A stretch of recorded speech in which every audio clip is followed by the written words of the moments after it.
¿Por qué te llamas Canelli? Por la Canelli. ¡Ay, la Canelli! Muy buenas y bienvenidas a esta nueva temporada de Ayla Canelli, esta quinta temporada de Ayla Canelli, que bueno, como ya habréis podido ver por las imágenes promocionales, está dedicada, bueno, no está dedicada, no, va a ser el leitmotiv, pues los pájaros de Hitchcock, con Tippi Hedren. Esta absoluta obsesión por las divas pues me ha llevado a recrear este momento, que además es una película que cumple 60 años, creo que cumplía este año.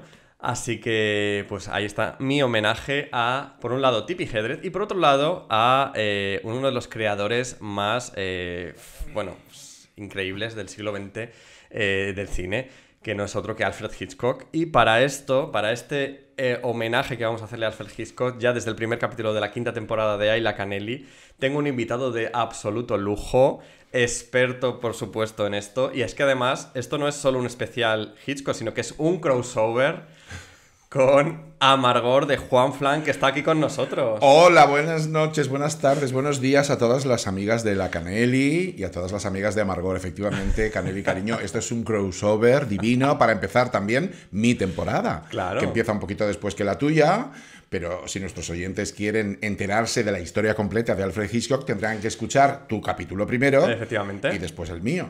Vamos a ir en orden, vamos a empezar primero por Ayla Canelli. Será una hora, hemos dicho. Vamos a ver luego lo que surja aproximadamente. Sí. Y para acabar este episodio especial tendréis que esperar al domingo, que es cuando se estrenará la tercera temporada, ¿ya es? La tercera de Amargor. Tercera temporada de Amargor también. Así que, bueno, pues comenzamos. Y yo que te tengo aquí, Juan Flan, sí.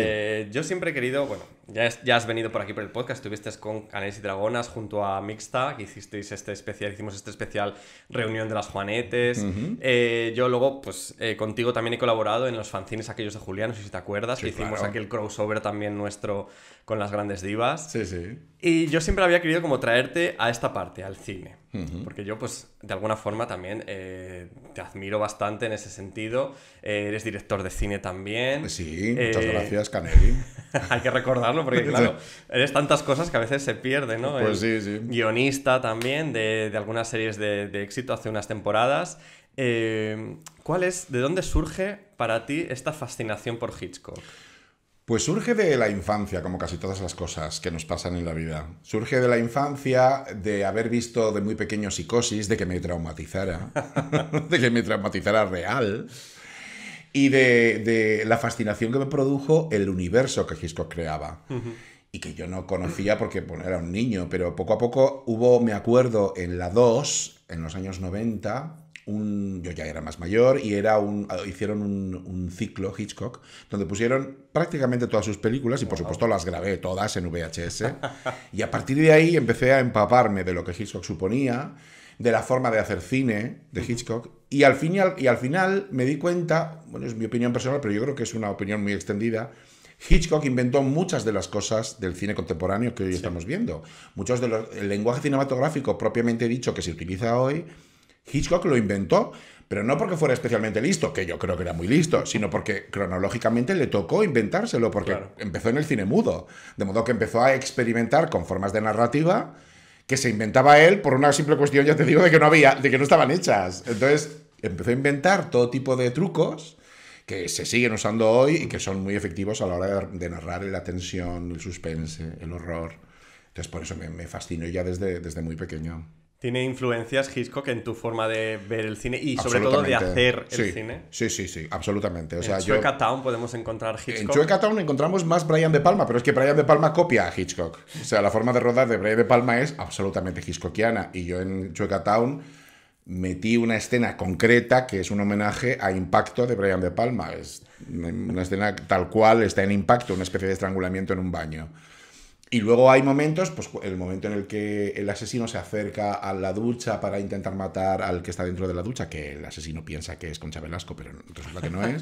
Esa forma de acercarse, esos primeros planos del asesino mirando y luego el plano subjetivo de lo que ve el asesino mientras se acerca a la ducha, esa alternancia de planos es hitchcockiana, se la inventó Hitchcock. La encontramos en Los pájaros, cuando Tippi Hedren va a dejar la jaula con los periquitos, que es una sorpresa.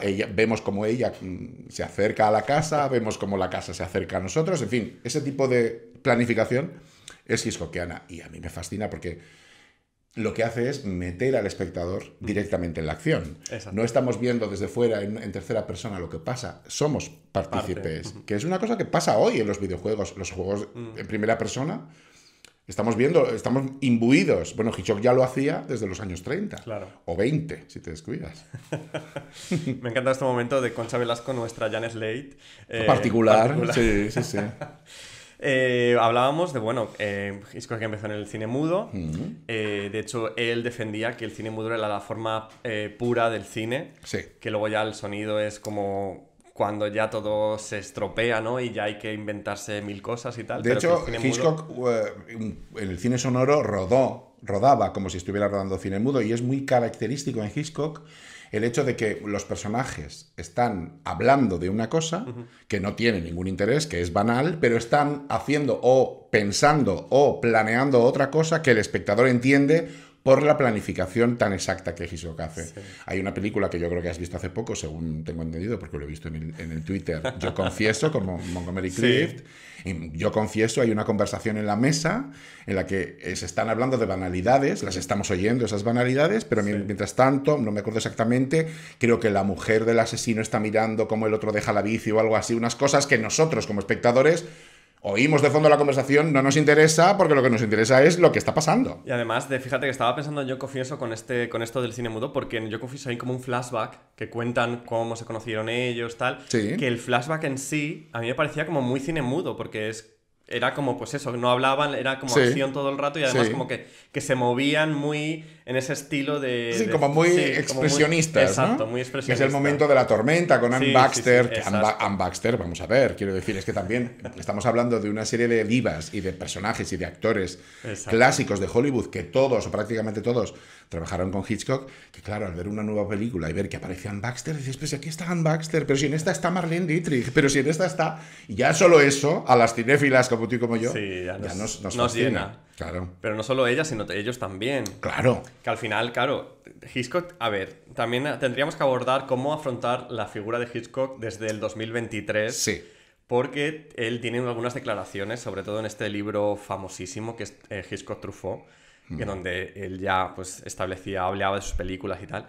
Él llega a decir que para él los actores son ganado. Sí.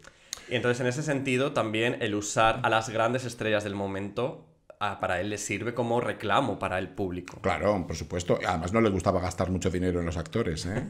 Cuando rodó Cortina Rasgada con Julie Andrews y Paul Newman, que eran dos estrellonas, le dio mucha rabia tener que pagarles tanto dinero.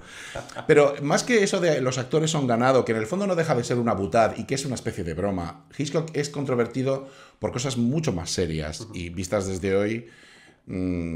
son casi delictivas no, delictivas. De hecho, se narra, se cuenta en una película de HBO, The Girl, se cuenta lo que pasó, lo que sufrió Tippi Hedren en el rodaje no solo de Los pájaros, que sufrió agresiones físicas porque le tiraban pájaros vivos a la cara y uno de ellos casi le salta un ojo. Cary Grant llegó al plató, vio aquella escena, vio el rodaje y dijo, esta es la chica más valiente que he conocido en mi vida. Y no solo eso, esas agresiones físicas en una película, que al fin y al cabo, si eres una actriz muy sacrificada, dices, bueno, yo lo doy todo por el arte. Y entonces, bueno, pues te pegan de hostias y lo aguantas. Vale, ok. Pero sufrió fuera de plató, durante el rodaje de Marnie, una agresión física por parte del director que se coló en su camerino y que estuvo a punto de violarla. Sí, ella le rechazó. Le rechazó y a partir de ese momento Hitchcock, al verse rechazado y humillado por parte de la actriz, una actriz que además él había descubierto, lo que hizo fue a partir de ese momento ningunearla, no la llamó por su nombre nunca más, se dirigía a ella como la chica, díganle a la chica que se ponga en la marca, no hablaba con ella ya y además se dedicó a hundirla profesionalmente. Él tenía un contrato con ella de 7 años y durante esos 7 años Tippi Hedren no pudo hacer nada porque Hitchcock era propiedad de Hitchcock y no le daba más papeles y no pudo coger papeles. El siguiente papel que hizo fue con Charles Chaplin en La Condesa de Hong Kong, yo creo que del año 69. De modo que al final Hitchcock, en esa última parte de su vida, pues de verdad, visto desde hoy, era absolutamente un violador. Claro, y hoy, #MeToo.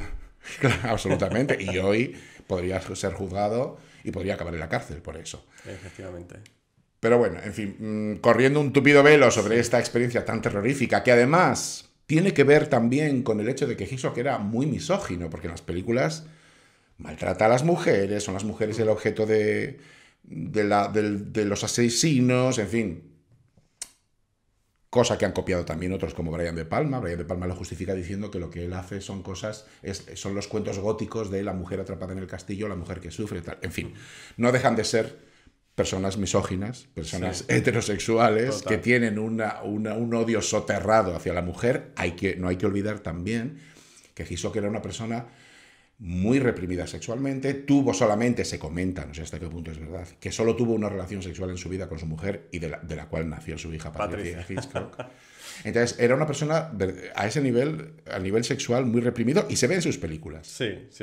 Toda esa cuestión malsana de sus películas tiene que ver con cómo era él, Y evidentemente. con su educación católica, Exacto. con todo esto. Hablábamos de eso, del cine mudo. Él empezó en el cine mudo, hizo muchísimas películas en Gran Bretaña. Empezó en el cine mudo haciendo cartelería, o sea, los carteles que salían en el cine Sí, mudo. los interludes, ¿no? Se llamaban. No sé ¿no? cómo, los carteles de las letras. Exacto. Los dibujaba él. Él era como dibujante y tal, dibujaba muy bien. Y empezó haciendo eso. Entonces, poco a poco fue ascendiendo y empezó a dirigir. Y ya desde sus primeras películas de cine mudo se ve cierto estilo, se le ve que iba más allá de lo que se rodaba. Porque, acuérdate, el cine mudo es plantar una cámara y unos actores en plano general interactuando. Sí.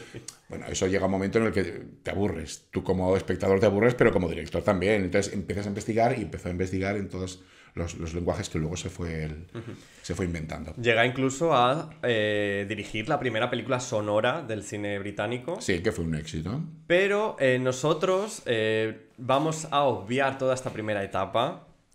Sí, porque es más primitiva, es menos conocida y nos gusta más, pues, También es más difícil de encontrar, yo creo también. Sí, desde hoy, sí, yo creo que es más hoy difícil en día. de ver En Filmin en las sí que hay plataformas. algunas de esa época, pero sí que Bueno, es verdad porque que en hay general- algunas de la etapa inglesa que hay que mencionar, aunque solo sea mencionarlas porque merece la pena que se vean, porque incluso hoy tienen mucho interés. Por ejemplo, Alarma en el Expreso. Es una Bueno, me película encanta. Que está Sí. muy bien. Es una historia de una señora en un tren que desaparece de repente y nadie la ha visto. Luego se han hecho películas sobre este tema, una con Jodie Foster en un avión, Es verdad. que desaparece la hija y nadie la ha visto. Quiero decir que ya desde los años 30 Hitchcock se empeñaba en hacer temas complejos y extraños y misteriosos. Luego tiene otra que es la que más recomiendo de la etapa muda, que es, de la etapa inglesa, que es 39 escalones. Esa es un clásico incontestable que también ha sido copiada infinidad de veces. Y el propio Hitchcock se ha copiado a sí mismo, porque es un poco como con La muerte en los talones que vino después. Claro. Es la huida de uno que le están persiguiendo y es un falso culpable que no sabe muy bien por qué le persiguen, pero él sigue huyendo y tiene todo tipo de peripecias divertidas. Tiene muchas películas de esta etapa que luego él hace el remake otra vez ya en su etapa americana. Claro, Como por ejemplo El hombre que sabía demasiado también. Así es, efectivamente, en Inglaterra hizo la versión inglesa y luego en América, 20 o 25 años después, en los años 50, hizo con James Stewart y Doris Day, otra clásica, hizo El hombre que sabía demasiado en versión americana como más lujo. Él mismo dijo que la primera película, la inglesa, era la historia, o sea, el trabajo de un director novato pero talentoso. Y la que rodó en Estados Unidos ya era la consagración de un director que sabe dominar todo el lenguaje. Perfecto. Bueno, llegamos a su etapa americana, que es la que vamos a abordar cronológicamente en principio. Vamos a ir yendo y viniendo. Sí. Pero yo antes quería preguntarte, para ti, ¿cuál sería tu película definitiva de Hitchcock? ¿Cuál sería tu favorita? Mi película favorita de Hitchcock es además mi película favorita ever. O sea, es la película que más me gusta de la historia del cine. Y es Vértigo, de 1958. Porque habla perfectamente del hecho cinematográfico. James Stewart conoce a una mujer, se queda fascinada con ella. Una mujer que además es muy etérea porque piensa que es un fantasma. Es una mujer que a veces queda poseída por el fantasma de Carlota Valdés, de una muerta. Entonces la vemos todo el tiempo durante la película como si fuera una figura etérea, un fantasma. Sí. Y James Stewart queda prendado de esa mujer. Esa mujer muere o desaparece y encuentra a otra que se parece mucho y la recrea, la reconstruye para encontrar a su ser amado, para volver a la vida a su ser amado. Claro. Y esa forma de reconstruir la realidad Es lo que hacemos los directores cuando hacemos cine. Cogemos una realidad que puede ser imperfecta o sucia o fea o como quieras, y esa realidad la reformamos para adaptarla a nuestros deseos, que nuestros deseos también pueden ser feos o deformes o imperfectos, pero son nuestros deseos. Total. Reformamos esa realidad para que se adecue a lo que nosotros queremos contar. Y eso es el cine en sí mismo. Entonces Hitchcock con Vértigo hizo un ejercicio metalingüístico de cine que luego además es bellísimo, porque a nivel imagen tiene unas imágenes, unos colores, juega de una forma con los colores, con los planos, con las sensaciones. Es una película que además es muy lenta, no es lenta, no te aburre en ningún momento, pero es como... Muy pausada. Pausada, como, no sé, o sea, nada que ver con lo que se lleva ahora también en cuanto a rapidez y a inmediatez. Y sin embargo, esa pausa que vemos, a mí por lo menos me satisface. Yo creo que al espectador que se deja imbuir por esta historia, le fascina y le hipnotiza. Fíjate que fue un fracaso, en realidad, Sí, cuando se estrenó. es verdad. Y fueron los cinéfilos los que la alzaron al final a ese estatus de culto, ¿no? De película de culto. Es que hay que dar las gracias a todos los directores y teóricos franceses y críticos franceses de los años 60, François Truffaut, que, por ejemplo, fue el que hizo la entrevista famosa con Hitchcock. Toda esta gente de Cahiers du Cinéma llevaron a Hitchcock a lo que es hoy, porque en aquellos años Hitchcock era considerado un autor de películas de blockbusters, de entretenimiento, sin más, películas comerciales, de terror, de miedo, que no le hacían un caso especial, no les parecía un director, un autor. Pero los franceses de Cahiers du Cinéma vieron que era todo un autor y lo reivindicaron, y hay que agradecerles a ellos, pues eso, la reivindicación de Hitchcock como autor y estas películas ponerlas en primer término como que son grandes obras maestras, que lo son. ¿Tú crees que hoy en día hay algún director que esté corriendo esa suerte y que quizá en un futuro de repente sea considerado un autor de No lo sé, pero sí que hay un director que a mí me gusta mucho y que me recuerda a Hitchcock, no tanto por cómo rueda, que también, porque rueda muy... Pero, no sé, me recuerda mucho a Hitchcock en el sentido de que por los temas que trata y la forma en que lo limpio que rueda, lo sereno que es. Y diría David Fincher. Ajá. Me parece uno de los directores más interesantes ahora mismo, que rueda con más sencillez y a la vez más justicia, no sé cómo decirte, sin avalorios extraños. Lo que rueda está clarísimo siempre y además lo hace con un dominio del lenguaje cinematográfico pasmoso. Y a mí David Fincher me fascina, pero está muy bien considerado. Claro, quiero decir, no es... Tiene ya su estatus de... Claro, es que yo creo que ahora... Los tiempos por suerte han cambiado y me imagino que incluso un director de blockbusters, si hace una película reseñable, aunque sea un blockbuster, admitimos que es buena película. Por ejemplo, Barbie es un blockbuster, pero es una buena película y la gente admite que es una buena película. Es decir, que ahora mismo yo creo que ese prejuicio lo tenemos un poco más mitigado. Sí. Ahora consumimos quizá un poco de todo y no tenemos esa especie de snobismo de querer separar. De cine de autor o cine de entretenimiento. Además, aunque... a mí Barbie me parece muy cine de autor al final. Greta Claro. Gerwig está... Yo creo que otro director o otra directora no podría haber hecho lo que ha hecho. Efectivamente, es una autora, claramente. Hablando de esto ya nos vamos a Hitchcock, pero me acabo, no sé por qué, mientras hablabas de este David Fincher y tal, me he acordado de la película de moda ahora mismo en Twitter, entre las maricas de Twitter, que es Rotten in the Sun. ¿La has visto? No. Está en Movie, de Sebastián Silva. No. Bueno, pues es una fantasía, tienes que verla. Porque tiene mucho de Hitchcock, ahora ¿Ah, que sí? lo estaba pensando. Sí. Tiene como una especie de MacGuffin que va por un lado pero de repente va por otro. Y no voy a hablar ¿Cómo más, se llama, entonces, me has dicho? Rotting in the Sun. Pudriéndote en el sol, vamos. Es de Sebastián Silva, que es un director chileno, y está en Movie.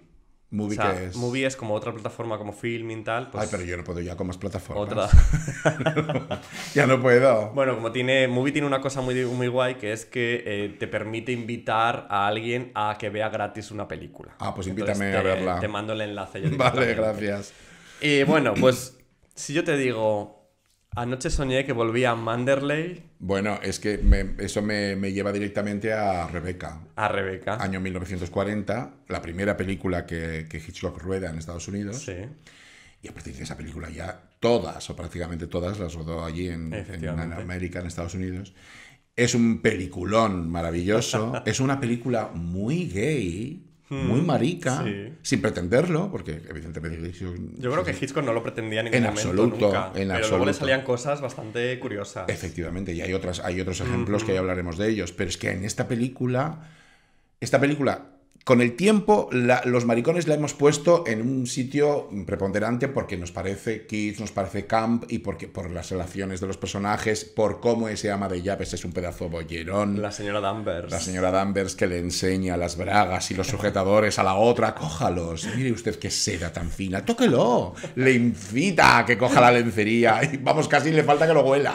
Huela el coño de la señora que todavía está sin lavar. O sea, es que vamos a ver. La verdad es que a mí es una de mis películas favoritas de Hitchcock. Y para mí también. Es la película número 25 ya de Hitchcock, Sí, también sí, te sí, digo. sí. O sea, a mí me impresiona bastante porque, claro, hoy en día estamos muy acostumbrados a directores de culto que a lo mejor tienen 4 o 5 peliculitas, pero la película 25 de Hitchcock es todavía la primera americana. O sea, es como wow. Es que rodaba mucho. En aquellos tiempos se rodaba mucho. Se hacía una película al año, incluso 2.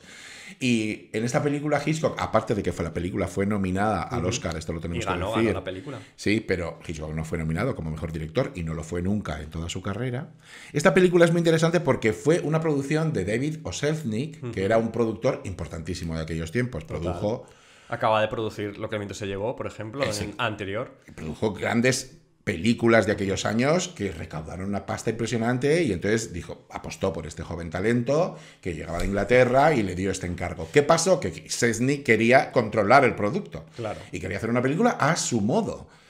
Pero Hitchcock tenía una forma de rodar tan particular que no había manera de montar la película si no era como Hitchcock quería. Es decir, Hitchcock no rodaba un primer plano desde varios puntos de vista, no. Hitchcock rodaba, cada plano era específico. Y Porque estaba luego, pensado milimétricamente. para ser montado de una forma muy concreta. Y solo había una forma de remontar la película. Y era la forma en que Hitchcock la había previsto. Entonces, claro, Selznick se encontró con un material que no podía dominar, que no podía controlar. Y fue Hitchcock el que al final acabó llevándose el asco a su sardina, claro. Se rodó como él quería y se montó de la única forma que se podía montar, que es como está montada, evidentemente. Totalmente. Fíjate que Rebeca además tuvo como gran impresión, gran impacto, yo creo, ya en los cinéfilos de la época. Aquí en España tuvo muchísimo impacto porque, bueno, ya tenemos la historia de que la blusa o Rebeca... La chaquetita, es la Rebeca, sí. Que lleva John Fontaine en la película, en España ya esa prenda se empezó a llamar Rebeca desde entonces y sigue hoy en día, seguimos diciendo, pues ponte una Rebequita que refresca, ¿no? Claro, y todo viene de ahí, viene de esa película, que es muy fuerte. Y yo recuerdo, no sé si tienes que conocer esta película, Vida en sombras, protagonizada por Fernando Fernán Gómez, muy jovencito, de los años 50, que sé. Almodóvar troceó un poquito en su película testimonio, que era, ¿cómo se llamaba? No me acuerdo ahora. Dolor y Gloria. Dolor y Gloria. Este momento de Penélope Cruz en la estación, bueno, pues es de esta película, de Vida en sombras. Y en Vida en sombras, el protagonista, que es Fernando Fernán Gómez, se obsesiona con Rebeca. Rebeca, O sea, él es la de Hitchcock. Sí, él es un director de cine aficionado y él en la película tiene una trama de su mujer que muere y tal, no sé qué, pero él está como obsesionado con Rebeca y va al cine a ver Rebeca continuamente y de hecho salen los títulos de Rebeca Pues no la he varias visto, veces. no la he visto en la porque si lo película. hubiera visto me acordaría. Pues póntela porque te va a flipar. A mí Es me que flipa. Fernando Fernán Gómez era un maestro también, Sí, era sí, un pero genio. te digo que es de las primeras películas, es como de principios de los 50. El director de esta película, ahora no recuerdo, pero fue como un director maldito que no volvió a dirigir nunca más nada. Y era como de los primeros papeles de Fernando Fernández. Pues la veré, porque desde luego Rebeca es una obra maestra, es uno de los puntales de la filmografía de Hitchcock, no solo porque ganara el Oscar, sino porque en sí misma la película es una maravilla y hay 50.000 momentos que recordar. Pero lo mejor de todo es que, por ejemplo, John Fontaine no tiene nombre en la película. Fíjate hasta qué punto... Y evidentemente no es casualidad, Claro. es real. O sea, la protagonista es Rebeca, el título es Rebeca y Rebeca está muerta desde No el aparece, principio. No además, en ningún aparece, sitio, en ninguna vez. aparece en un cuadro. En un cuadro. Pero no existe Rebeca, no, está muerta desde el principio de la película. Y es una presencia ominosa sobre la protagonista tal que la propia protagonista queda empequeñecida. Esa maravillosa John Fontaine no puede estar más frágil, más ninguneada, más totalmente. anulada durante toda la película, la pobrecita. Ahí, bueno, se rumorea, ¿no? Se sabe que Laurence Olivier presionó mucho también para que Vivien Leigh fuera la señora de Winter. de Winter. ¿Tú te imaginas hoy en día a Vivien Leigh, justo además acabando de hacer lo que el viento se llevó en Rebecca? Pues la verdad es que no. Y mira que Vivien Leigh es una maravilla, ¿eh? Y Sí, sí. hubiera sido, a lo mejor para la película, hubiera sido hasta mejor. Porque después de haber hecho Lo que el viento se llevó, esa actriz tan taquillera y tan súper conocida, que haga una película como Rebecca el año siguiente, pues hubiera quizás beneficiado a la película. No lo sé, nunca lo sabremos. Pero yo, desde luego, la fragilidad que tiene Joan Fontaine en Rebecca, esa especie como de inocencia, esa forma de mirar como de pidiendo perdón constantemente por llegar allí, por pidiendo perdón a la señora Danvers por ser su señora, perdón señora Danvers, porque la que manda es la señora Danvers, por haberse enamorado Laurence Olivier de ella, o sea, parece que está pidiendo perdón porque yo llegué aquí y se enamoró de mí, pero yo no quería, o sea, es todo terrible, pero es fascinante y tiene ese encanto y ese glamour muy antiguo de los años 40, con esa galantería. Total. Y con esa picardía también, porque hay momentos de picardía muy interesantes, muy bonitos. ¿Tú recuerdas la primera vez que viste Rebecca? No me acuerdo, ¿no? La he visto muchísimas veces. Yo las películas de Hitchcock las he visto todas muchísimas veces. Algunas más y otras menos, evidentemente, pero Rebecca la he visto muchas veces. Sí te puedo decir que hay una película de unos maricones que se llama Manderley. ¿Conoces? Claro, con Ocaña, protagonizada por Ocaña. Claro, que son todo travestis y es una película que tiene que ver con Rebecca porque Manderley es la casa donde vive. Pues es que, ¿sabes? Que nunca la he podido ver. Porque Yo la está vi como hace muchos años. De hecho, Filmoteca Española la pone el día 27, que es mañana miércoles, que estamos grabando esto un martes, para que no quede esto ahora raro. En Filmoteca la van a proyectar mañana. Pues hay que verla. Pero yo no tengo que trabajar, no puedo. Ay, vaya, qué pena. Así que estoy detrás a ver si consigo de alguna forma, no sé. Yo sí la vi cuando estaba en la facultad y no me acuerdo casi de nada. La vimos en una copia muy mala en VHS, malísima, y me acuerdo de las travestis no hacían nada. O sea, son unas travestis en una casa bajando escaleras y poniendo poses. Es que no me acuerdo de nada. Pero era, pues eso, éramos unos jovencitos maricones viendo aquello que nos fascinaba, evidentemente. Fíjate que yo recuerdo perfectamente la primera vez que vi Rebecca, porque yo creo que fue una de las primeras veces que también sentí que el cine clásico no era lo que yo pensaba de algo aburrido, un coñazo, sino que era otra cosa. Y yo creo que es cuando se encendió un poquito en mí la chispa de querer ver, querer descubrir y querer consumir cine clásico también, más allá de lo que se suponía que yo tenía que consumir como adolescente. Y es que en el colegio, en clase de inglés, te mandaban a hacer estas lecturas de libros en inglés, luego tienes que hacer el resumen, luego tal, y nos mandaron el Rebecca. Una adaptación a, creo que era pues cuarto de la ESO o primero de bachillerato de Rebecca, y tenías que hacer luego el resumen y luego incluso en el examen de inglés te iban a poner una pregunta que tenías que responder de alguna forma. Entonces, claro, yo como ya tenía afición a ir a la biblioteca de Zamora, que es de donde yo vengo, y a coger DVDs y tal, pues yo, claro, se me ocurrió proponerle a mis amigos de clase, digo, tengo una idea, como Rebecca ya existe, es una película, pues lo que vamos a hacer va a ser ver la película y no leerlos el libro. Y luego cuando nos pregunten lo que sea, pues nosotros como hemos visto la película vamos a verlo. Claro. Y entonces yo alquilé en la biblioteca Rebecca, el DVD, y yo recuerdo que quedé con todos mis amigos en mi habitación, vamos a ver, nos ponemos Rebecca y claro, de repente nos encontramos casi en blanco y negro, que es una cosa pues súper clásica y tal. Te puedo decir que todos mis amigos, éramos como 4 o 5, se quedaron dormidos todos. Y el único que vio la película entera fui yo, pero con los ojos como platos. Y te fascinó, Me fascinó por completo, ya te digo que fue como esta especie además de comunión, mientras mis amigos estaban durmiendo alrededor yo y como fascinado. Y claro, luego encima tuve que contarles la película, porque ellos se habían quedado dormidos.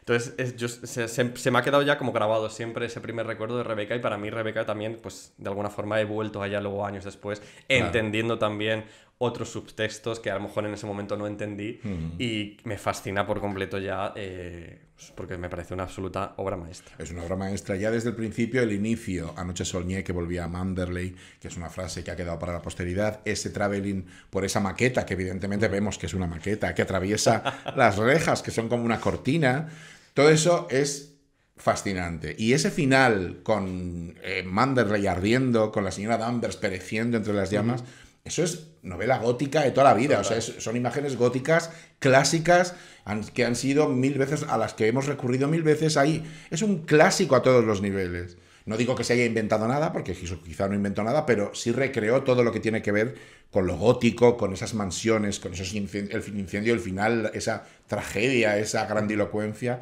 y ese romanticismo de las Highlands, no sé dónde se desarrolla, en Escocia, no sé. Pero es todo como, es un poco como Cumbres Borrascosas, Sí. ese tipo de historias como grandilocuentes y maravillosas. Entonces, a todos los que nos gusta ese tipo de historias de cine nos fascina, y también entiendo que tiene un componente muy exagerado, muy marica, y que a los maricones pues eso nos encanta. Nos encanta. Claro. ¿Has visto alguno de los remakes que se hicieron? Hubo uno en los 90, creo, y No. ha habido uno hace poquito, hace unos años, de Netflix. No los he visto, Nada. y no los he visto conscientemente, Mejor. porque ¿para qué vamos a revisitar? Como tampoco he visto los remakes que hicieron de Carrie, no me interesan. O sea, quiero decir, una película cuando está bien hecha, ya está. No necesito ver una versión moderna, por mucho que me pongan efectos digitales, que además no me interesan nada los efectos digitales. O sea, es que me dan igual. Bueno, llevamos ya media hora hablando de Rebeca. Bueno, espérate, a ver si nos vamos a estar aquí hasta las 8 de la tarde. Como sigamos así. Continuamos, si te parece, con la filmografía de Seguimos, Hitchcock. sí. Tenemos la siguiente, Enviado Especial. Yo confieso que Enviado Especial no la he visto. Enviado Especial es una película de espías interesante, que no tiene mucho más que hablar sobre ella. Hay un plano muy bonito que Hitchcock se inventó, que es un plano en el que el avión en el que viaja el espía cae al mar y vemos en primera persona cómo ese avión cae desde dentro, desde la cabina. Se rompen las cristaleras y entra todo el agua del mar. Eso se lo inventó Hitchcock, pues a base de transparencias, a base de un bidón de agua que puso. Esas formas de hacer cine que son como artesanales, Hitchcock las dominaba todas. Ahora mismo todo eso se haría con digital. Eso lo hace en un ordenador y no habría problema. En aquel momento había que hacerlo prácticamente en el plató. Y Hitchcock se inventaba estos trucos para hacer que el avión cayera al mar, viéramos cómo cae y se rompen las cristaleras y entra el agua del mar. Y es una película entretenida, pero son aventuras que luego Hitchcock ya hizo con La muerte en los talones. Es un subgénero dentro del propio cine de Hitchcock. Y hay otra cosa interesante de esta película que me gustaría mencionar, y es, que luego Alex de la Iglesia lo ha copiado, es que cuando Hitchcock decía, cuando quiero hacer una película que se desarrolle en París, tengo que poner el clímax en la Torre Eiffel. Porque ¿qué es lo más típico de Claro. París? La Torre Eiffel. Cuando hago una película en Holanda, que como es el caso de Enviado Especial, se tiene que desarrollar en un molino, una secuencia interesante, porque es lo típico del sitio. Entonces, es una enseñanza que otros directores, Alex de la Iglesia entre ellos, han aprendido. Y es, por ejemplo, en la película de La balada triste de trompeta, en la escena final En es el Valle de los el Caídos. Valle de los Caídos. Es decir, él busca el escenario más emblemático de lo que esté tratando la película y mete allí la escena final o una escena importante. Bueno, bueno. Pues continuamos con Suspicion, Sospecha. Sospecha, ¿la viste por fin? La vi, me gustó mucho además. Es muy bonita. Me gusta mucho cómo Ingrid Bergman lleva toda la Joan película. Fontaine. Ay, perdona, sí. Joan Fontaine. Me he confundido con Notorious. Joan Fontaine lleva toda la película a sus espaldas. Toda la película. Y además tú vas con ella todo el rato. Todo y me el gusta tiempo. mucho de esta película la comedia negra, el humor negro que tiene. Es que Hitchcock hacía mucho, o sea, tiene humor inglés, es inglés.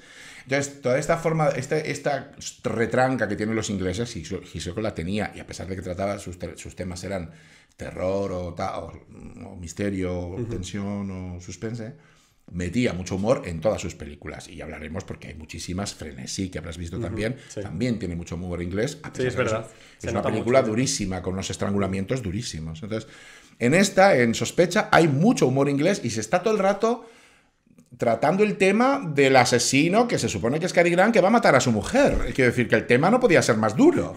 Pero, sin embargo, estamos todo el rato como en medio de una comedia ligera muchas de las veces. Sí. Y la víctima, John Fontaine, que repite con Hitchcock después de Rebecca, está todo el rato sospechando que su marido la va a matar, pero como que, quiero decir, lo trata como con una ligereza pasmosa, salvo al final ya que incluso llega a sacrificarse. O sea, a beberse la leche porque piensa que en esa leche hay un veneno.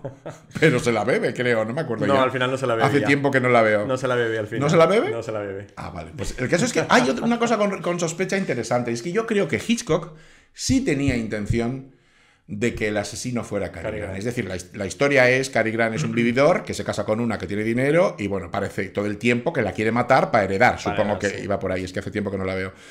Y hay un momento muy emblemático que le sube un vaso de leche donde puso Hitchcock una bombilla dentro para Sí, que es verdad. el Para vaso que se iluminara. se y tuviera iluminara. ese efecto. Y además le vemos en un salón con unas sombras que parecen una tela de araña. Sí, sí, Cary Grant es negro totalmente, o sea, es una sombra. Y una sombra que además está en el centro de una especie de tela de araña que hace los marcos de las ventanas. Y él sube con el vaso de leche que tiene una bombilla para que brille. Bueno, el caso es que Hitchcock, su intención inicial era precisamente que matara con ese vaso de leche a Joan Fontaine, pero Joan Fontaine previamente habría escrito una carta donde le decía a todo el mundo: sospecho que mi marido es un asesino y me va a matar. Y antes de beberse el vaso de leche, le daba la carta a Cary Grant. Y la película acababa con Cary Grant echando la carta al buzón. Es decir, inculpándose a sí mismo cuando la otra ya está muerta. Esto era lo que Hitchcock quería, pero parece que los productores le dijeron: no, de ninguna manera, Cary Grant no puede ser malo. Claro, a ver, estamos hablando de unos actores que tenían también una imagen que el estudio en sí cuidaba. O sea que al final, sí que es verdad que al final no queda claro realmente. Hay como una especie de redención de que ella le dice: ay, discúlpame, cariño, no sé qué, y él como que se hace un poco... Pero tampoco te queda muy claro si realmente es o no es asesino. Bueno, Joan Fontaine sigue viva, pero no sabemos qué pasará en el futuro. Claro. Para la época era suficiente, ese final era suficientemente bueno y feliz como para que la época se quedaban tranquilos. Hablando de divas, vamos a meternos en un feud filial. ¿Joan Fontaine o Olivia de Havilland? ¿Cuál prefieres? Ay, me gustan las dos muchísimo. Me encantan las dos mucho. Y... Porque se sabe que ellas se odiaban. Se odiaban, O sea, eran hermanas. Eran hermanas, pero eran la gran rivalidad de hermanas de Hollywood. Sí, y además las dos vivieron hasta los 100 y pico años. O sea, se murió primero ¿Olivia Joan. Havilland sigue viva o murió No, hace murió un hace año? poco, pero se murió con 100 y pico. Y Joan Fontaine murió hace unos años también, antes que Olivia de Havilland, pero con 100 y pico. No te puedo decir, porque es que Olivia de Havilland no trabajó para Hitchcock nunca, pero hizo unas películas impresionantes. Sí. Que son clásicos del cine de toda la existencia de la humanidad, y entonces no me puedo decidir, porque además ella como persona debía ser muy maja y era muy combativa y luchó mucho por los derechos de las actrices en Hollywood, que estaban muy ninguneadas y que cobraban, por supuesto, menos que los hombres, evidentemente, y que había una serie de problemas con las estrellas que firmaban esos contratos leoninos con los estudios, y ella luchó muchísimo, no me acuerdo exactamente ahora contra quien protestó, pero vamos, que era muy activista de eso y debía ser muy maja, se llevaba de puta madre con Bette Davis, que es otra diva que me encanta. Entonces, si se llevaba bien con Bette Davis, es que tenía que ser maravillosa. O muy fuerte. O muy fuerte, pero bueno, aún así maravillosa también. Entonces, no sé, Joan Fontaine, sin embargo, también me encanta. Es que Joan Fontaine, como trabajó con Hitchcock estas dos veces, me fascina, y los dos papeles que hizo para Hitchcock me encantan, y su fragilidad aparente, porque a lo mejor no era tan frágil, pues me fascina. No puedo elegir ninguna de las dos. Me encantan las dos, lo siento. Pues nada, lo dejamos ahí en suspenso. Sí, no puedo. Seguimos con las dos siguientes películas, Mr. y Mrs. Smith. Sí. Y Saboteur.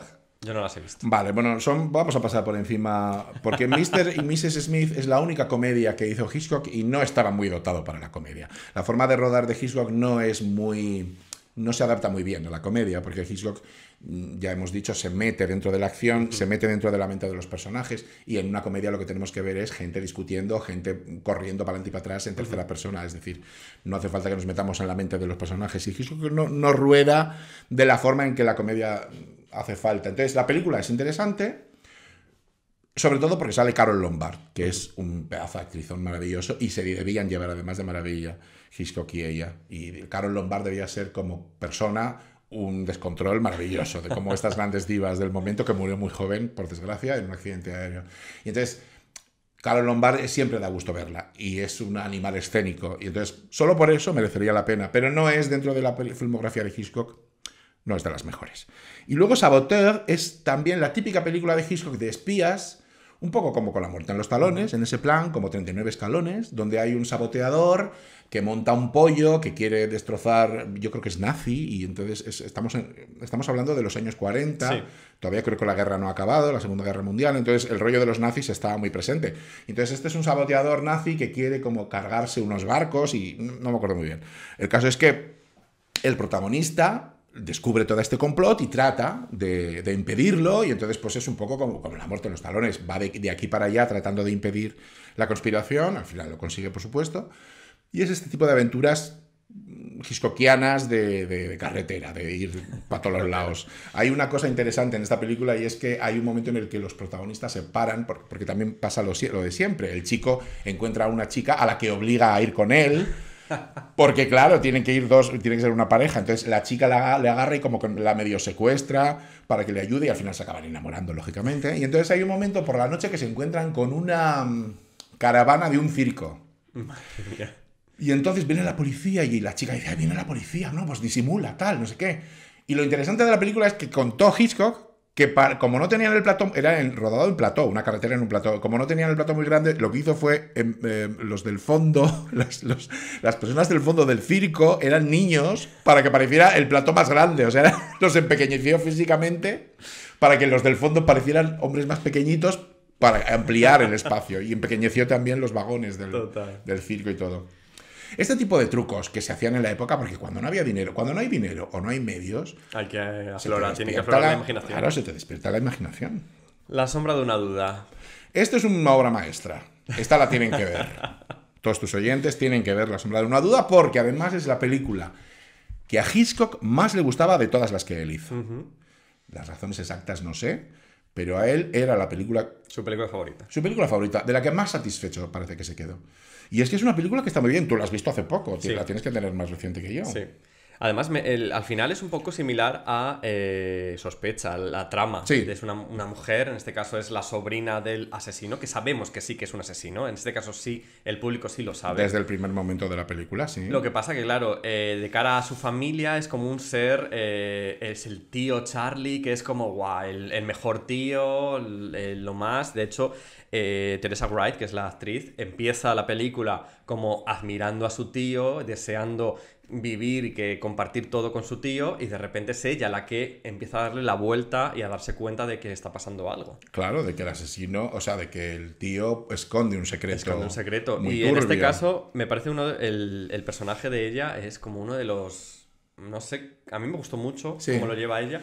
Y además, viendo la filmografía en general, que hablabas antes de que es muy misógino, de que al final Hitchcock utilizaba un poco el personaje femenino para hacerle de todas las perrerías. En este caso, yo creo que es ella, queda muy bien parada. Sí, ella es la protagonista absoluta, la que descubre la trama y la que, a través de la cual vemos la acción. Pero no te olvides que el asesino, que está interpretado por Joseph Cotten, mataba viudas. Exacto. Es decir, la misoginia sigue estando ahí.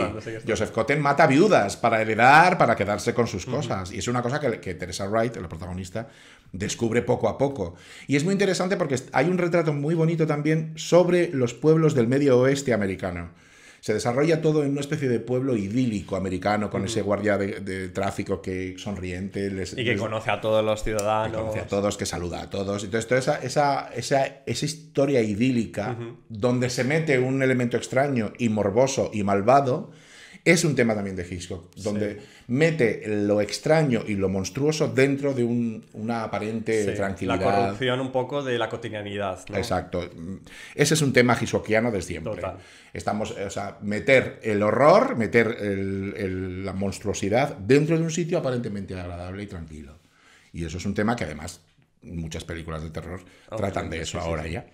De hecho, el último proyecto de Carpenter creo que va a ser un poco una serie en un barrio residencial, tal. Bueno, el propio David Lynch en Terciopelo Azul, claro, con esa maravilla de barrio y una oreja en el césped. Quiero decir, eso es hitchcockiano. Claro. De ahí Twin viene. Peaks directamente Twin también Peaks, sería. efectivamente.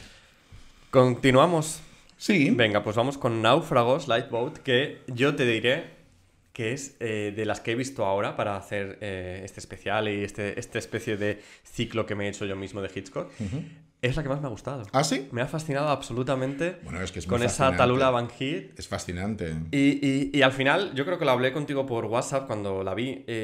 A mí me gustan mucho las películas que son corales, que no tienen un protagonista claro, son corales y que además son como cada personaje es diferente a otro y están como condenados a entenderse para poder sobrevivir. En ese sentido, por ejemplo, una de mis películas favoritas ever es La aventura del Poseidón. Sí. La versión de los 70. La versión de los 70. Y esta es muy ese estilo, en plan de, pues, unos personajes que de diferentes clases sociales, incluso luego ya que si uno es nazi, que si los otros, claro, son americanos, como condenados al final a entenderse si quieren sobrevivir en esa especie de bote en mitad del océano, que no sabemos ni hacia dónde van ni nada. Ni cómo van a salir de este atolladero. cómo van a salir. Y tenemos una vez más lo que acabamos de decir, el elemento extraño, el elemento monstruoso en la cotidianidad. La cotidianidad es el barco y el elemento monstruoso es el nazi. De repente se dan cuenta de que entre ellos hay un nazi, un alemán que habla alemán. Y entonces todos dicen, ¿qué hacemos con esta persona? Es decir, la echamos al mar porque están en mitad de la guerra. Ellos están en un barco porque los nazis han hundido su barco. Y están en un bote salvavidas porque los nazis han hundido su barco. Y viene un nazi, ¿qué hacemos? ¿Le salvamos? Todo esto es muy interesante. Son dilemas morales interesantes. Y ya se genera una tensión y un suspense que gravita durante toda la película, evidentemente. Y tenemos también el elemento Talula. Que es un elemento que a los maricones nos puede encantar también. Yo es que creo que es la primera escena ya es ella, en el bote. Ella vestida con el abrigo de bisón. Su abrigo de piel. Guapísima. Encendiéndose un cigarro. Sí. Y yo en ese momento... Y con la máquina de escribir, creo, también, ¿no? Con la máquina de escribir, no, con la máquina de fotos. No me Ella es acuerdo. fotógrafa. Vale. Yo recuerdo que en ese momento dije, ya está. Ya estoy. Yo ya estoy dentro. Claro, es que es una maravilla. La película es una genialidad. Y es además muy arriesgada porque ahora quizá nos parezca una historia muy manida. Eso de contar una película en un único espacio, pero en los años 40, no sé exactamente de qué año es esta película. Es del año 44. Pues en el año 44, una película narrada toda en un único espacio es algo muy original, que no se veía. Y vamos a hacer también un inciso porque recordemos que Hitchcock hacía siempre un cameo en todas sus películas. Exacto. Y en esta también hace un cameo. Pero ¿cómo hace el cameo? ¿Dentro de un bote? Pues lo hace efectivamente, en un periódico, en una publicación. En un periódico donde se ven las fotos del antes y el después, porque adelgazó en esta época. Es verdad que además es como una especie de publicidad. De un adelgazamiento. Entonces, de repente, en una es un señor gordo, que es Hitchcock, y en la siguiente es el mismo, más delgado. Entonces, capítulo aparte merecen los cameos de Hitchcock, porque en todas sus películas, ya desde el principio, aparece. Lo que pasa es que al principio era una cuestión práctica, porque no tenían mucho dinero para figurantes, y él dijo, bueno, pues voy a aparecer, salgo yo, de repente hacía falta figuración en un sitio y se puso él. Pero a partir de ese momento ya la gente le buscaba, y a partir de que le empiezan a buscar, es cuando de repente dice, tengo que salir. Y claro, a medida que la gente te está buscando en la pantalla, no están pendientes desde la trama. Se crea una distracción. Por lo tanto, dijo Hitchcock, bueno, a partir de sus últimas películas de los años 50, a partir de los años 50, dice, voy a salir al principio para quitarme de encima, ya para que la gente esté pendiente de la trama, porque es verdad si no... que se nota bastante eso. Claro. Pues después de Náufragos tenemos Recuerda. Maravillosa. ¿La has visto, Recuerda? Recuerda, sí. Con Ingrid Bergman y Gregory Peck, que sale guapísimo, Gregory Peck, por cierto. Ingrid Bergman es la primera colaboración con Hitchcock. También. Y es fantástica la película. Lo que pasa es que es una de las obras menores de Hitchcock también. También porque el tema del psicoanálisis está tratado un poco, es un poco ligero. Es una historia en la que no se puede profundizar mucho porque es un psicoanálisis de baratillo, lo llamo yo. Sí. No es como para tomársela muy en serio, es un entretenimiento. Y tiene mucha gracia por la forma en que Hitchcock rueda, en que Hitchcock te va plantando dudas de qué está pasando, quieres saber cada vez más. Hay un momento muy bonito que se me quedó grabado, que es, creo que en el beso de Ingrid Bergman a Cary Grant, el primer beso, se abren varias puertas. Sí. Se ven varias puertas abriéndose y dices, ¿qué está pasando aquí? ¿Qué es esto? Claro, de repente Hitchcock se permite el lujo de meter una especie de simbología, porque está hablando de psicoanálisis, está hablando de sueños y tal, y mete como 7 puertas abriéndose, o varias puertas abriéndose, que es como que Ingrid Bergman se abre al amor, o algo así, supongo, no lo sé.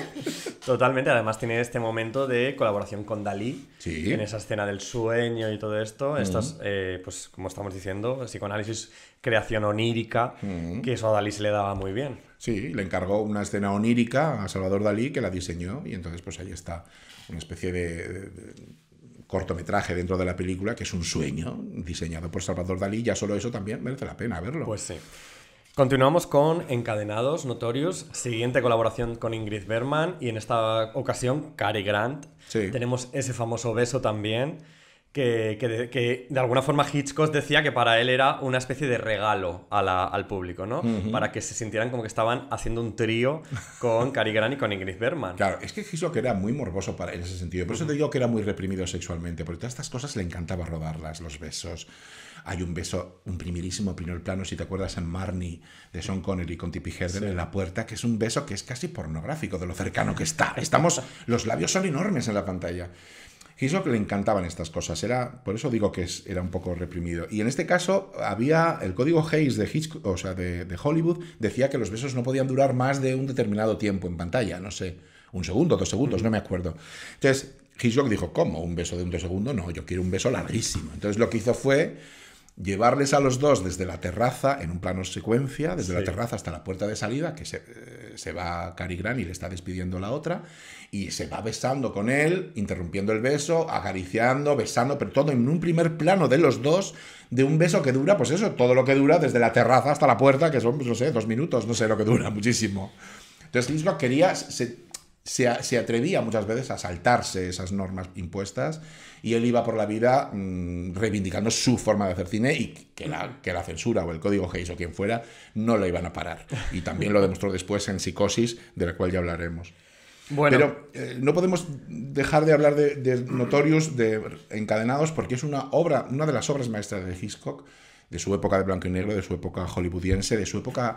de David O. Selznick, no sé si está producida por David O. Selznick, está también, pero es una obra maestra de esa época y es una película muy turbia en cuanto a también el tema que trata, porque aquí lo que pasa, que luego lo copió Brian De Palma en Impacto, es que Cary Grant de alguna forma obliga a Ingrid Bergman a liarse con una persona para espiarlo, no solo liarse, casarse con esa persona, con lo que implica casarse, follar, claro. Evidentemente. O sea, es una espía que llega hasta las últimas consecuencias por su país, por espiar a esta persona, que es un nazi también como oculto, y entonces Cary Grant de alguna forma medio la obliga, tampoco es que la obligue, pero vamos, no pone objeciones a eso, y además está enamorado de ella. Claro.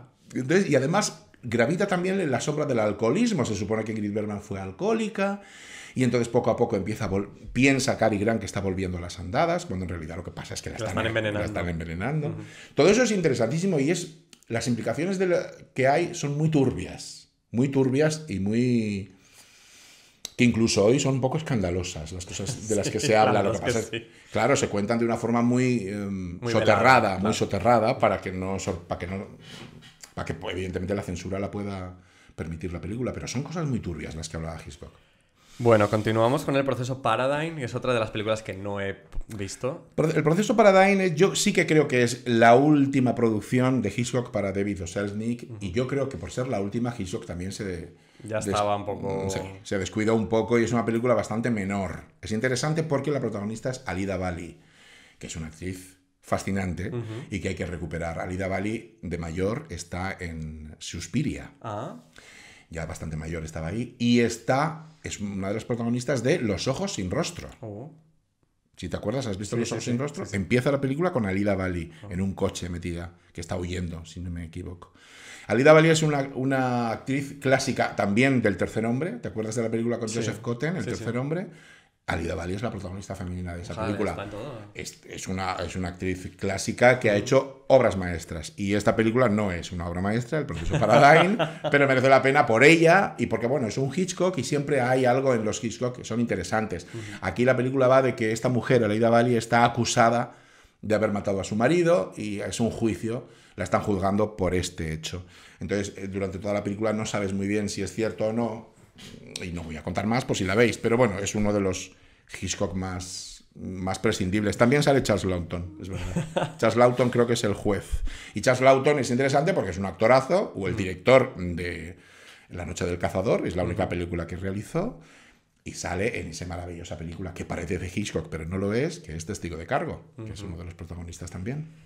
Bueno, hablabas hace un momento del beso en plano secuencia de Cary Grant y Ingrid Bergman, y llegamos un poco al plano secuencia por antonomasia. Por antonomasia.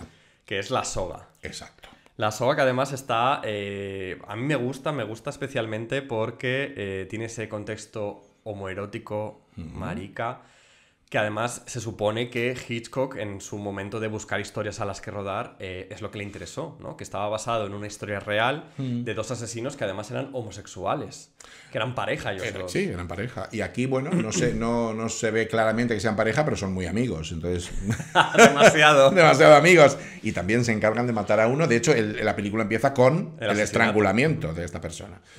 Y la gracia de La soga, bueno, primero es la primera película en color de Hitchcock. Sí. Y la gracia de La soga es que Hitchcock se empeñó en rodarla en un solo plano secuencia, sin cortes.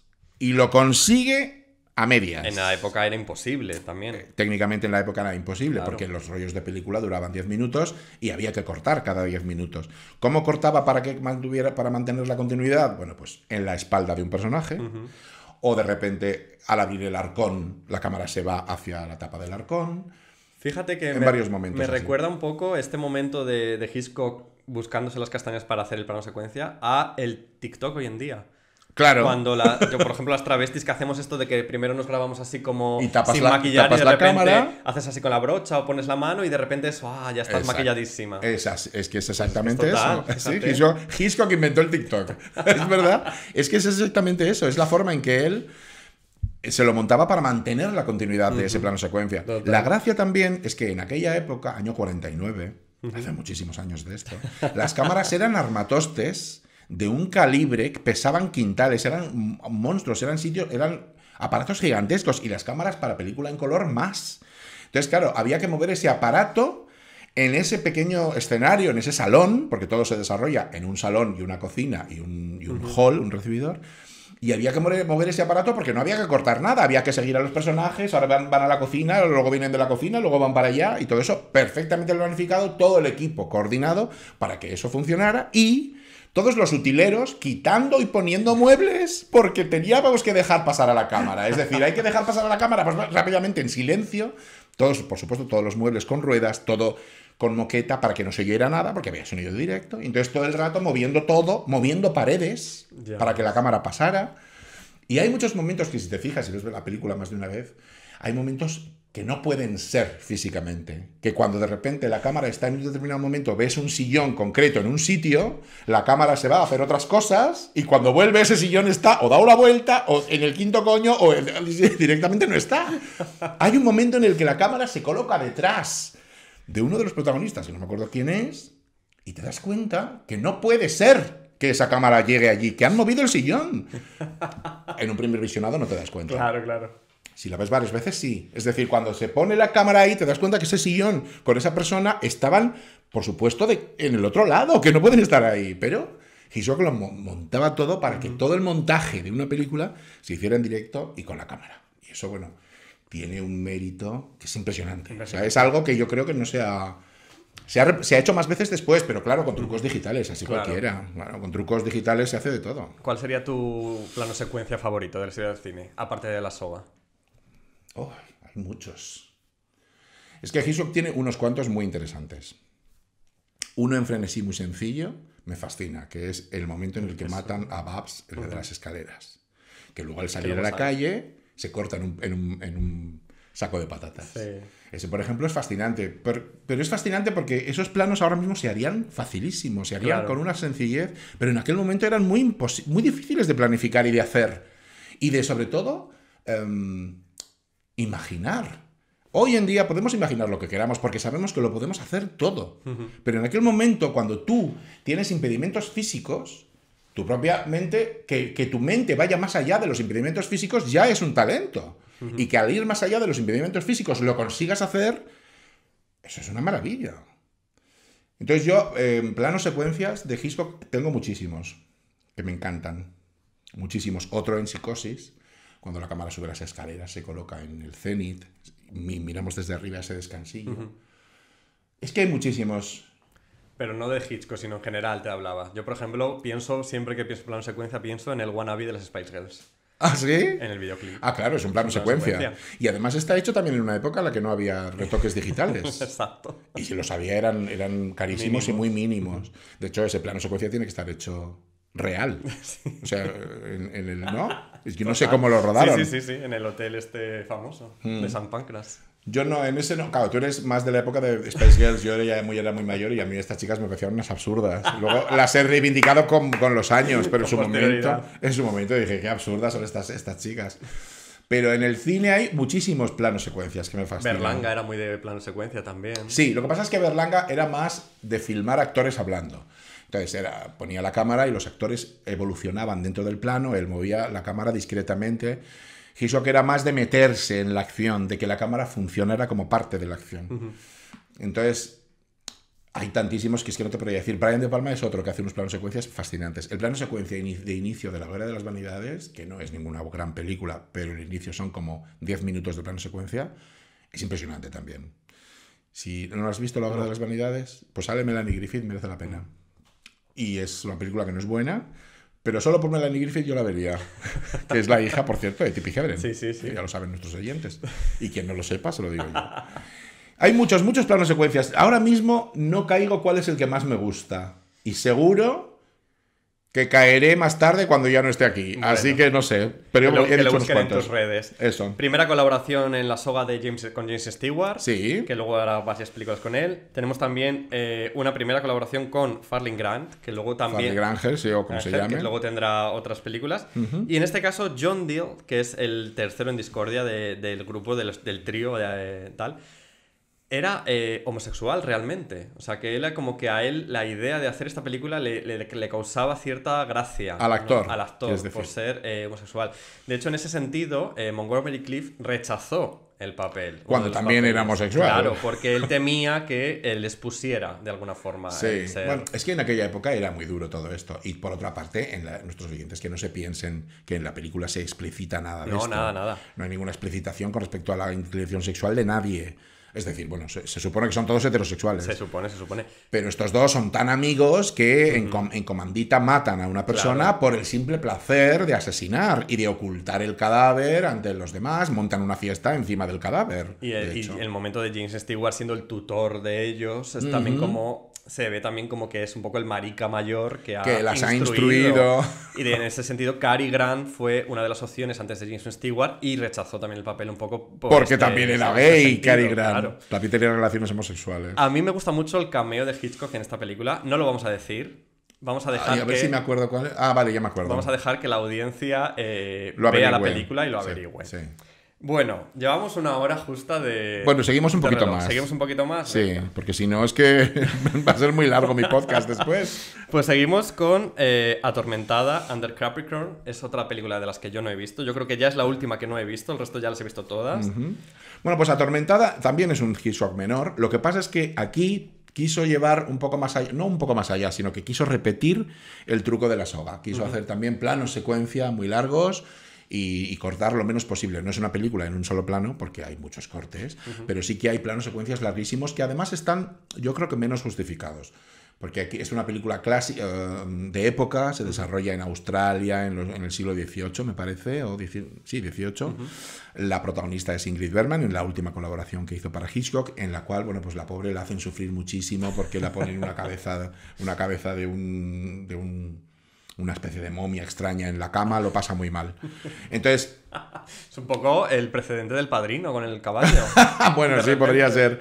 Pero el caso es que no es una de las películas más conocidas de Hitchcock y no es de las más apreciadas tampoco, porque no tiene elementos muy interesantes, la verdad. No es una película que digas, bueno, ha pasado la historia. Pues no. Pero bueno, merece la pena verla por eso, porque hay muchos planos secuencias que tienen la gracia de que siguen siendo interesantes, técnicamente están muy bien resueltos. También tenemos otra vez lo de que las paredes de repente desaparecen y la cámara se mete hasta la cocina y son cámaras, recordémoslo, muy voluminosas, muy difíciles de rodar. Está Joseph Cotten también en esta película. Maravilla. Llegamos a la década de los 50. Bueno, es una década de oro para Hitchcock. De oro para Hitchcock y en general también. Y para el cine. Para el cine en general. Yo, por ejemplo, hace poquito hice de hecho el episodio de Douglas Sirk.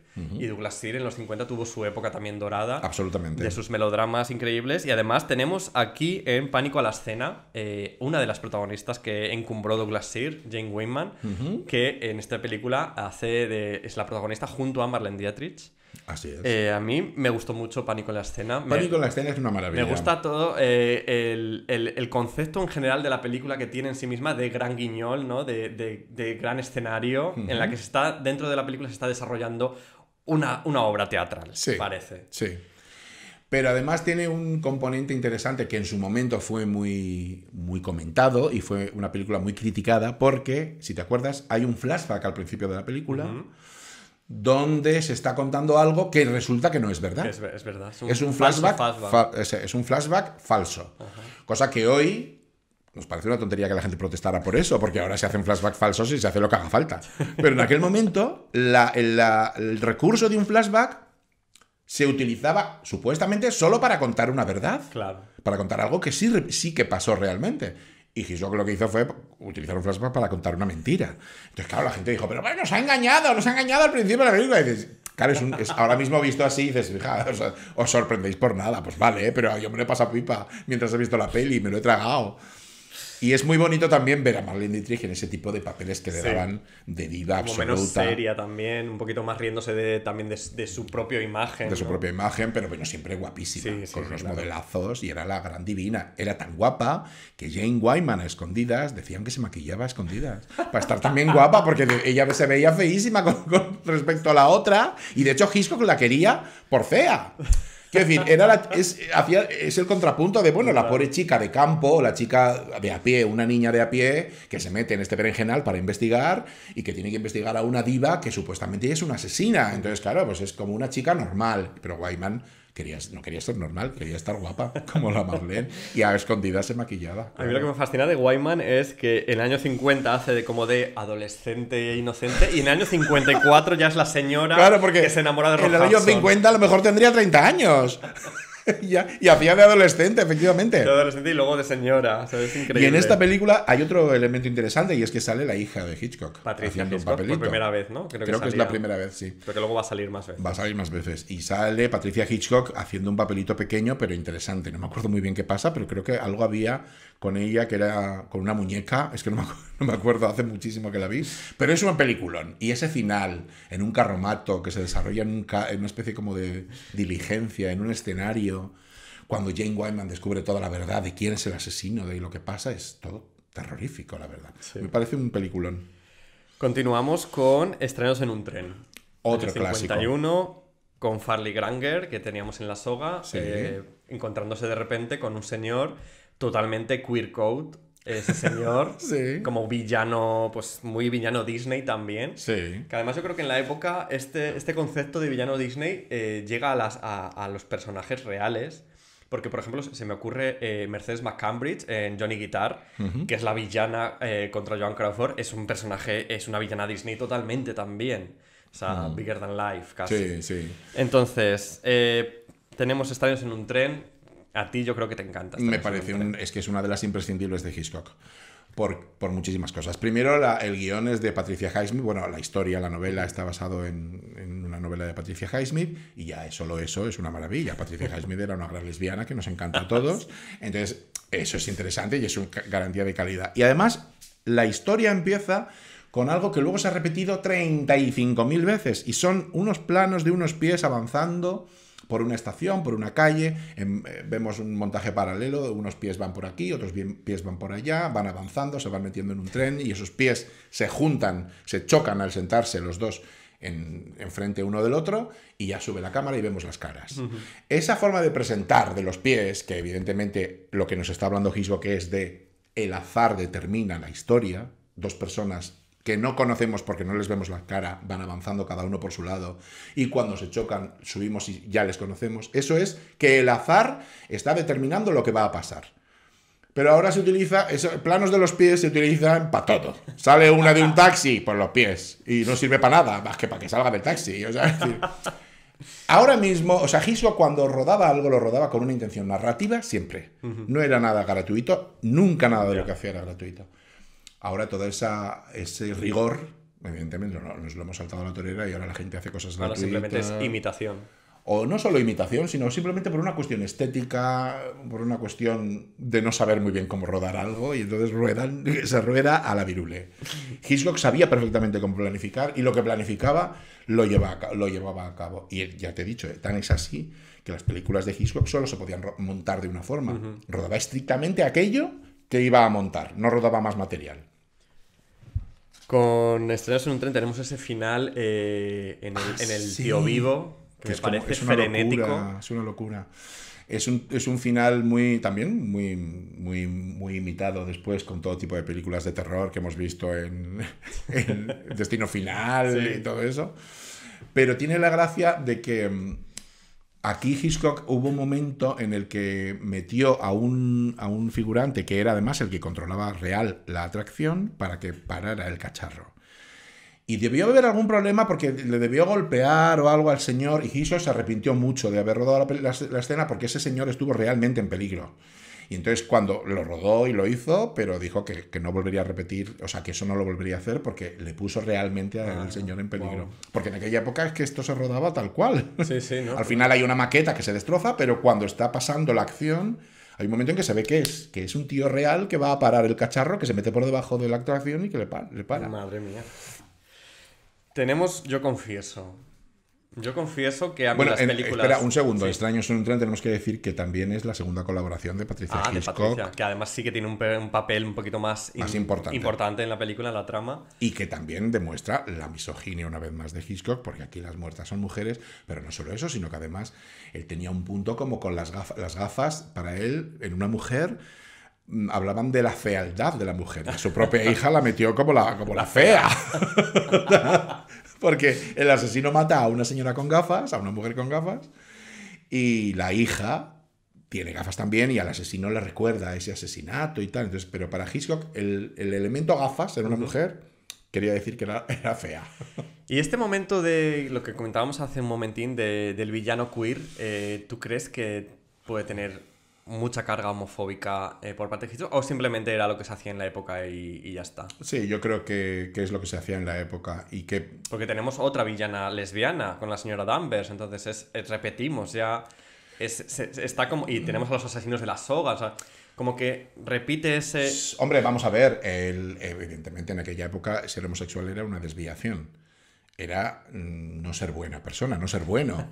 Por lo tanto, los malos es lógico que fueran maricones. O un maricón tenía que ser malo, bueno no podía ser, porque era una desviación. Entonces, en ese caso, en el caso de los malos de la soga, evidentemente eran asesinos y eran gays de tapadillo, o sea, no se explicita. Y la señora Danvers no se explicita para Claro, nada en que ningún es momento, lesbiana. En Estrenos en un tren tampoco se explicita, pero Claro, no hay... es lo que te digo, son Pero clichés. son clichés que ciertos clichés. los vemos también desde hoy, porque Sí. en su momento yo creo que pasaba perfectamente desapercibido para la mayoría del público. Yo creo, ¿eh? Yo creo que habría cuatro entendidas. Las Que cuatro maricas que cuatro estaban maricas dentro. que lo podían pillar. Pero dentro del colectivo de los maricones, no todos lo pillarían, seguro. Claro. Yo me imagino que esa señora Danvers, mirando las bragas de Rebeca, era simplemente una mujer que admiraba a su señora, no una lesbiana que se quería comer el coño de la señora. Pero nosotros lo vemos desde otro punto también. Por eso lo digo. Bueno, hablando de maricones y todo esto, llegamos al momento Montgomery Clift, de cura, Sí. en Yo confieso que no lo había visto porque todas las películas... Yo soy muy... tuve una educación católica de colegio de monjas, pero actualmente yo soy muy ateo. Incluso soy bastante anticlerical. Activista Anticlerical ateo. total. Entonces yo todas las películas que de alguna forma se recrean en esta especie de historias católicas y tal, que me causan rechazo. Entonces yo por eso yo nunca había visto esta película. Siempre la había dejado como apartada. Pero me ha gustado mucho. Porque Es que es muy Montgomery bonita. Clift creo que está increíble. Y Anne Baxter, Es una lo que tú maravilla. decías al principio. Dámela toda, ¿sabes? Claro. Entonces, y además, a mí me pasa con, no sé si te pasa a ti, como Montgomery Clift, que me da mucha, ese que siempre se ha dicho, lo del suicidio más largo de la historia de Hollywood, esa especie de alma atormentada que además luego tienes este momento de el pre y el post accidente que le desfiguró totalmente la cara. Claro. Que por ejemplo yo hace un mesecito en la Filmoteca pusieron Suddenly Last Summer, que el Sally es Post-accidente. post-accidente y tú, claro, yo como aficionado ya friki a esto, yo estaba como mirando, tal, comprobando su actuación. Y sí que es verdad que es totalmente diferente a la forma en la que está en esta película. Entonces, a mí me fascina mucho esta especie de mito de Montgomery Clift. Es que Montgomery Clift era evidentemente un mito y era guapísimo. Y era maricón. Y era súper acomplejado. Y tenía una coach en rodaje que le decía cómo tenía que rodar, porque era del Actors Studio, como todas estas, como Marilyn, como todas estas, acomplejadas también. Entonces, que fíjate con lo guapas que eran. Pero claro, quiero decir, son almas atormentadas, cada una por su cosa. Marilyn, evidentemente, estaba atormentada por unas cosas, pero Montgomery Clift estaba atormentado porque era maricón, y en aquella época no se podía ser maricón. Entonces, en esta película está bellísimo. En películas como Vidas Rebeldes ya le ves la cara. Ya la propia película Vidas Rebeldes es un tormento en sí mismo, esos personajes. Y también sale Marilyn, por cierto, Sí, también sí. atormentadísima. Entonces, claro, son momentos durísimos para ellos, pero nos han legado unas películas y unas interpretaciones que bueno, han pasado a la historia del cine y que son así porque ellos estaban atormentados también. Entonces es lógico que de repente el último verano, con esa Liv Taylor también, y con Katharine Hepburn, de repente ves esas divas haciendo esas interpretaciones que no son casuales. Ese Montgomery Clift no es casual que interprete así. Es que él era así. Él estaba atormentado, él estaba sufriendo y pone ese sufrimiento, lo pone en pantalla, le sirve para crear ese personaje. Entonces, claro, imagínate a esos maricones de la época, el propio Montgomery Clift, el sufrimiento que pudo arrastrar. Pues es sobrecogedor, pero por lo menos los tenemos ahí para verles esas interpretaciones que de verdad yo creo que no serían tan intensas si no fuera por el subtexto que hay debajo de ellos en su vida. Aquí, Yo confieso, todavía estaba guapo, es una película que es más divertimento, es más ligera, y que además tiene una excusa argumental un poquito cogida por los pelos, porque es lo del secreto de confesión. Claro, sí. Que bueno, a ver, mi madre esta película le fascina, pero claro, mi madre es una señora muy mayor y entiendo que en su época el secreto de confesión era algo sagrado, a rajatabla. Yo no sé si hoy esto sería así.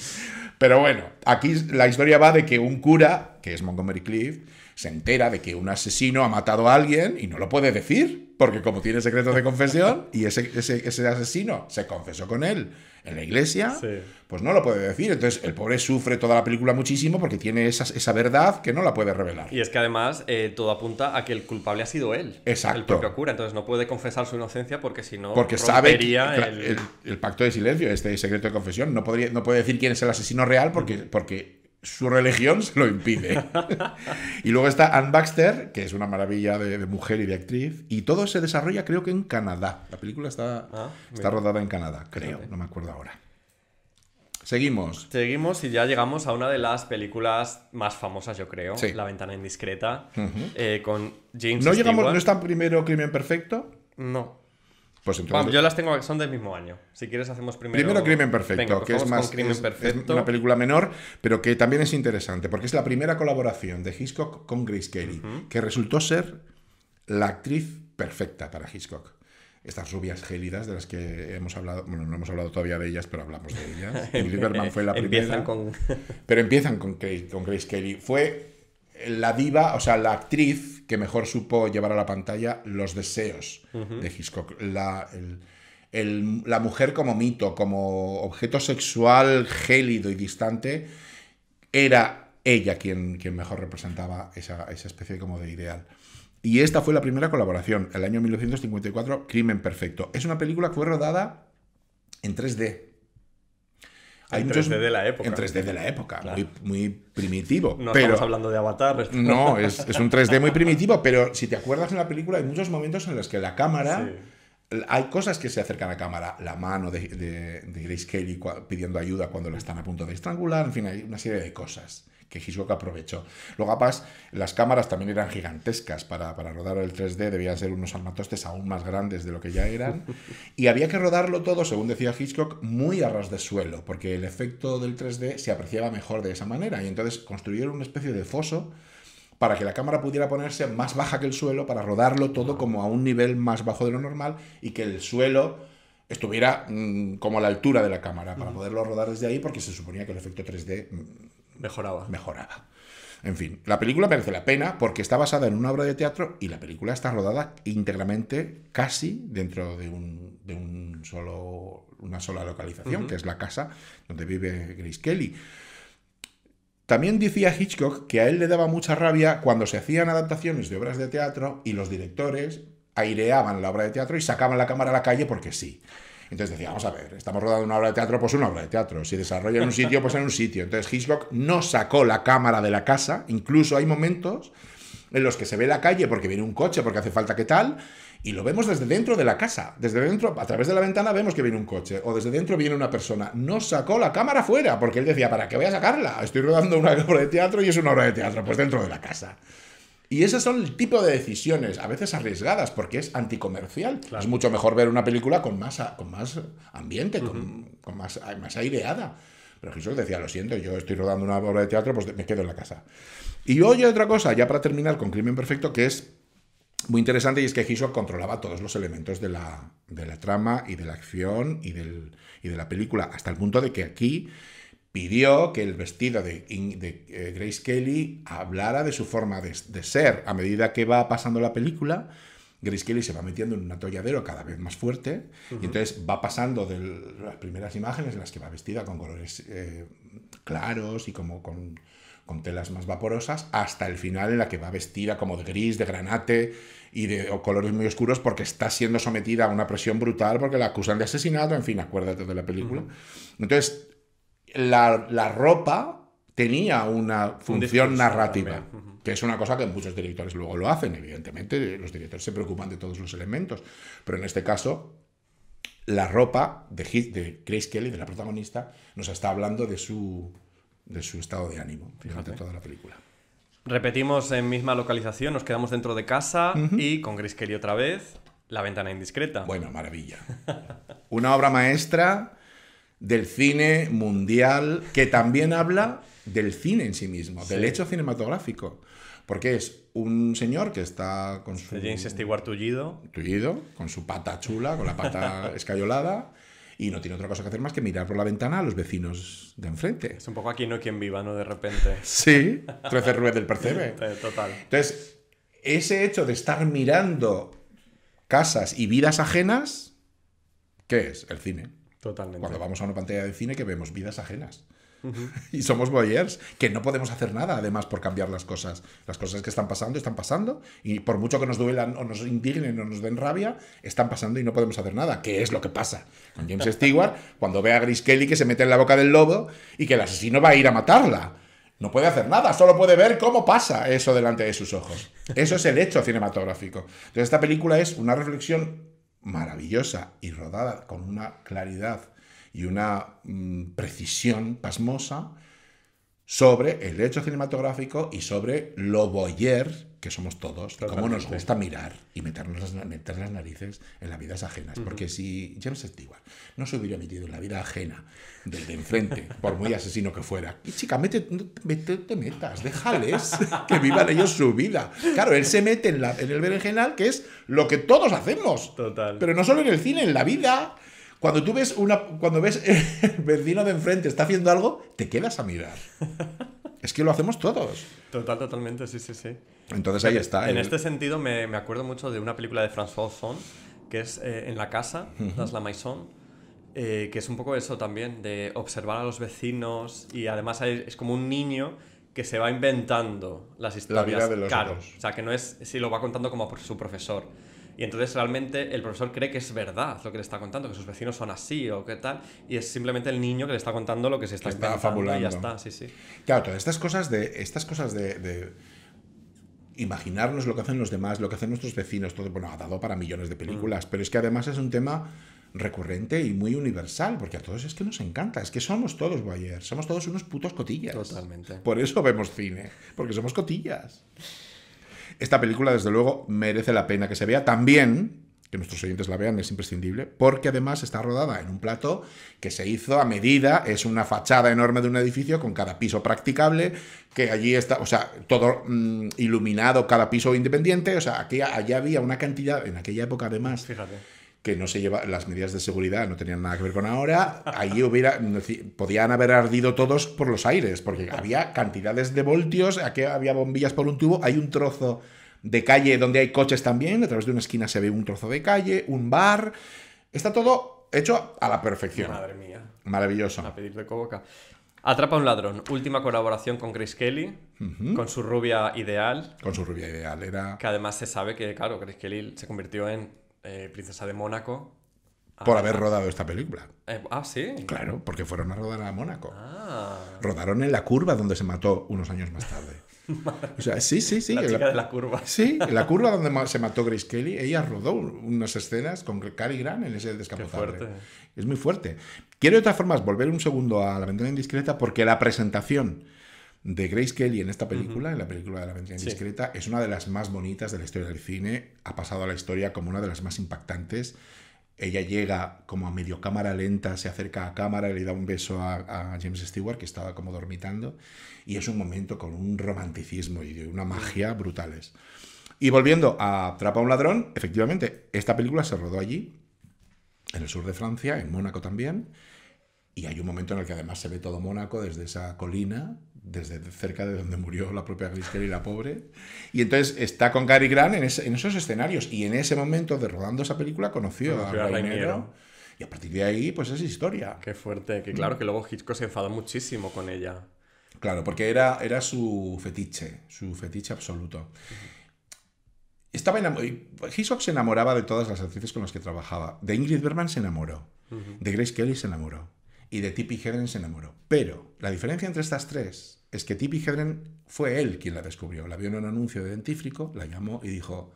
Bueno, no la llamó él, la llamó un asistente y además le mantuvieron a Tippi Hedren siempre oculto, que Hitchcock la quería conocer. Claro. Le dijeron, bueno, queremos hacerte una prueba para un director, para una persona, para tal. Y hasta el último momento no le dijeron que era Hitchcock. Entonces, Hitchcock pensaba que Tippi Hedren era suya. Las otras dos no, porque las otras dos tenían entidad propia, porque eran actrices ya consolidadas que él las llamaba. Pero se enamoró de ellas. Y de Tippi Hedren también, pero Tippi Hedren pensaba que era su propiedad. Por eso se atrevió a tanto. Construyó en Marnie, construyó una especie de pasadizo secreto para comunicar su bungalow con el de Marnie, con el de Tippi Hedren. Madre mía. Y en ese pasadizo secreto decimos, no, es simplemente para, lo voy a usar, por si tengo que dar una indicación suplementaria en algún momento. Y la otra dijo, ¿cómo? Y cada vez entró por ese pasadizo, se la echó encima y se la quiso follar. Y claro, pues a partir de ahí fue todo el horror que ya lo contaremos, porque claro. Bueno. En Atrapa a un ladrón, yo no es de las películas que más me No es gustan. de mis favoritas tampoco. A mí tampoco me gusta mucho. Está bien, es interesante, está muy bien rodada, tiene mucha magia. El momento del beso con los fuegos artificiales está bien. Luego lo copió Brian De Palma también, porque Brian De Palma ha copiado todo lo que ha podido a Hitchcock. Y es el ambiente, o sea, la atmósfera romántica que se respira, bueno, pues es interesante. Interesante, sí. Pero no es de las películas más interesantes de Hitchcock. No, la verdad. Y para mí, la siguiente, pero ¿Quién mató a Harry? Tampoco me interesó mucho, No, la verdad. es una comedia negra que tiene de destacable que es la primera película de Shirley MacLaine. Es el debut en el cine de Shirley MacLaine y eso pues está muy bien verlo. A mí me hace gracia porque sale John Forsythe, que es el Carrington Sí. de los Dinastía, de Dinastía. Exacto. Que a mí yo soy muy fan de la serie, entonces. Y está muy jovencito y muy guapo el John Forsythe, que luego repetiría en Topaz. En Topaz. En Topaz volvió a estar John Forsythe. Pero ¿Quién mató a Harry? Es una comedia típicamente inglesa, una comedia negra, a vueltas con un cadáver que aparece en el monte, que lo traen, que lo llevan, que para aquí, para allá. Bueno, pues una comedia que no tiene más misterio y que no es especialmente interesante.